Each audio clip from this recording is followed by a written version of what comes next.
મહાદેવજીએ કીધું હવે આ બોલ બોલ કરે છે નકરું આપણાથી સંભળાતું નથી,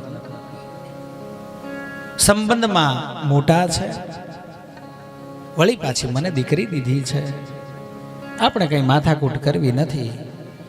જે સ્થાન ઉપર પોતાનું માન ન રહે ને એ સ્થાન છોડીને નીકળી જવાય. કારણ કે વ્યાસપીઠ ઉપરથી મારે ઝઘડો કરવાનું ન શીખવાડાય, એટલે એ સ્થાન છોડી દેવાય. મહાદેવજી ઉભા થઈને ચાલવા માંડ્યા છે. પાછળથી પણ આ એટલું બધું બોલે છે. મહાદેવજીની પાછળ ચાલતો નંદી, એનાથી આ સહન થયું નહીં.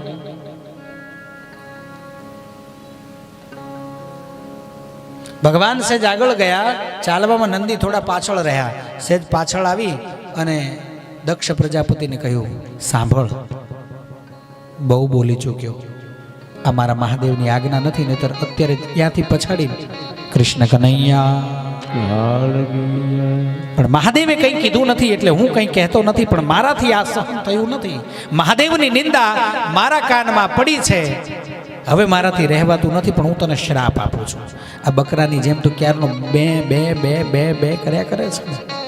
ટૂંક જ સમયમાં આ પરિણામ તારું હશે. તારા આ રાજસી માથું છે ને એની જગ્યાએ બકરાનું માથું હશે, અને તું બે બે સિવાય બીજું કંઈ નહીં બોલી શકે. કૃષ્ણ કનૈયા.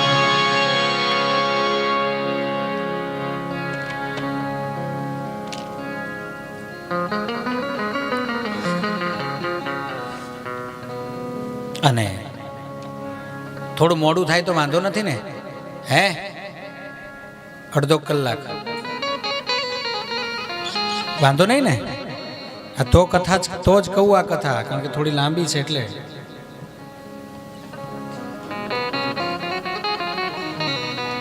હા એમ, આ ટાણે જ લાઈટ ગઈ છે. અત્યારે મારા માઇકની બહુ જરૂર હતી. આ પ્રસંગ એવો છે. આવી ગઈ લાઈટ, આવી ગઈ છે તો લાઈટ જ ચાલુ કરી દો ને.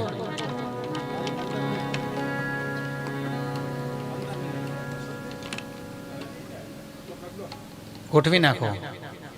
બેનો 2-5 મિનિટ ધૂન બોલો ભગવાનની. નથી આવડતી? ભગવાન શિવજીએ સભામાંથી વિદાય લીધી અને સમય વ્યતીત થયો છે, પણ આ બાજુ સભી દેવતાઓ को ज्ञात किया जाए, કહેવડાવી દો, સંભળાવી દો, દંડેરો ટીપાવડાવો કે આજ પછી જે કોઈ પણ યજ્ઞ થાય એમાં મહાદેવનો જે ભાગ નીકળતો હતો એ આજથી બંધ.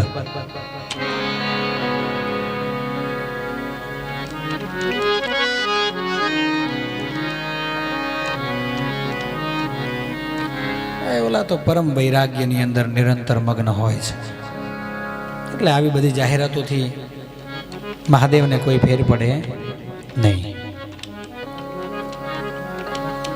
અવડરદાની મહાદેવ કૈલાસ હિમાલયનું ઉત્તુંગ શિખર અને બરફની પાટ ઉપર પગની ઉપર પગ ચડાવીને બેઠા છે. નારદજી આવીને જાણ કરી, દાદા જય શ્રી કૃષ્ણ. જય શ્રી કૃષ્ણ. ભગવાનને તો ખબર જ હોય શું કહેવાય એવા છે. ઓહો નારદજી, આવો પધારો, બેસો બેસો, બિરાજમાન થાઓ. સતી બાજુમાં બેઠા હતા. સતીને કીધું જાઓ જળની વ્યવસ્થા કરાવડાવો કંઈક. સતી ઊભા થઈને ગયા એટલે જલ્દી કહી દો. સતી આવીને પહેલા તમે જે કહેવા આવ્યા છો એ કહી દો. પ્રભુ તમને ખબર છે? ભગવાન કે ના.